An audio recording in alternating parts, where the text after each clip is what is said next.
Hello, and welcome to History Sleep Stories. Tonight, we take a journey into the life and legacy of a man whose ideas reshaped politics, economics, and society across the globe. A man who never held public office, never commanded armies, and lived much of his life in poverty. Yet his words inspired revolutions, toppled empires, and changed the destiny of nations. His name was Karl Marx, and tonight, we explore how Karl Marx changed the world forever. Close your eyes and let us drift back in time. It is the year 1818, in the ancient city of Trier, in what is now Germany. Trier, with its Roman ruins and cobblestone streets, was a quiet provincial town. Here, on May 5th, a baby boy was born into the household of Heinrich and Henriette Marx. They named him Karl Heinrich Marx. His father was a lawyer, a man of reason and Enlightenment values, who had converted from Judaism to Christianity to continue practicing law under Prussian restrictions. Karl grew up surrounded by books, ideas, and an awareness of social restrictions imposed by the state. These early experiences planted the seeds of questioning authority. By the 1830s, Europe was changing. The old order of monarchs and aristocrats was being challenged by new forces industry, machines, and the rising middle class. Young Karl Marx attended the University of Bonn, then later the University of Berlin, where he encountered radical philosophies. He was drawn into the world of German philosophy, especially the works of Georg Wilhelm Friedrich Hegel, who argued that history moved through conflict and resolution. Marx absorbed these ideas, but soon began reshaping them into something more radical, more material, and ultimately more explosive. In the early 1840s, Marx became a journalist in Cologne, writing fiery articles criticizing censorship, inequality, and the abuses of the Prussian monarchy. His words often got him into trouble. In 1843, after his paper was shut down by the authorities, Marx moved to Paris, the hotbed of revolutionary thought. Here, his world expanded. He met French socialists, radical thinkers, and most importantly, a man who had become his lifelong friend and collaborator, Friedrich Engels. Engels was the son of a wealthy textile manufacturer in Germany, but unlike most men of his class, he was deeply critical of the conditions he saw in the factories. In 1845, he wrote The Condition of the Working Class in England, a devastating portrait of poverty, child labor, and exploitation in the new industrial cities. Engels brought both financial support and practical insight to Marx's grand theories. Together, they began to weave philosophy, economics, and politics into a vision of a new world order. In 1848, Europe exploded. From Paris to Berlin, Vienna to Milan, uprisings broke out as workers and students demanded democracy, rights, and freedom from monarchs. In that same year, Marx and Engels published a slim pamphlet that would echo through history, the Communist Manifesto. Its opening words, "A specter is haunting Europe, the specter of communism," announced a new era. The manifesto declared that all history was the history of class struggle. From masters and slaves, to lords and serfs, to bourgeois and proletarians, society was defined by conflict between those who owned property and those who labored without it.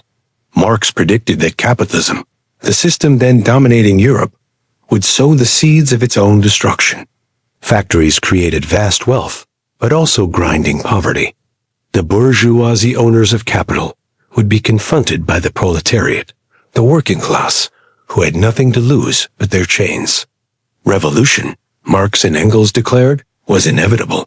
The workers of the world would unite, overthrow the bourgeoisie, and establish a classless society where property was held in common and exploitation ended. Workers of the world, unite, they cried.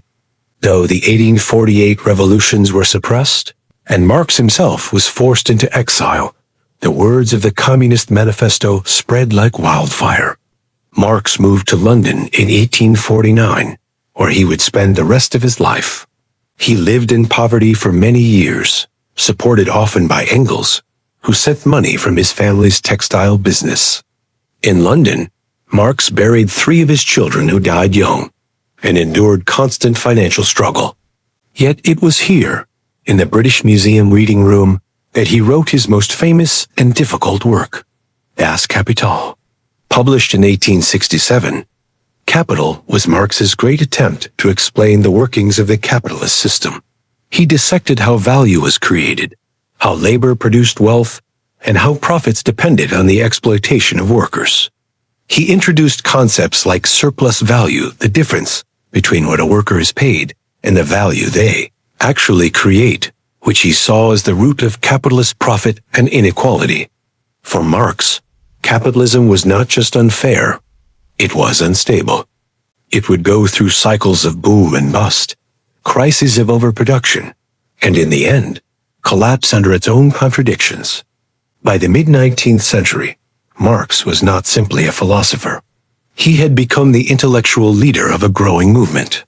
In 1864, he helped found the International Workingmen's Association, often called the First International, which brought together trade unionists, socialists, and radicals across Europe. Though the organization was plagued by disagreements, Marx's ideas increasingly influenced labor movements. Marx died in 1883, largely unknown to the broader public, and buried in Highgate Cemetery in London.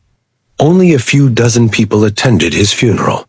Yet Engels, in his eulogy, declared that just as Charles Darwin had discovered the law of development in nature, Karl Marx had discovered the law of development in human history.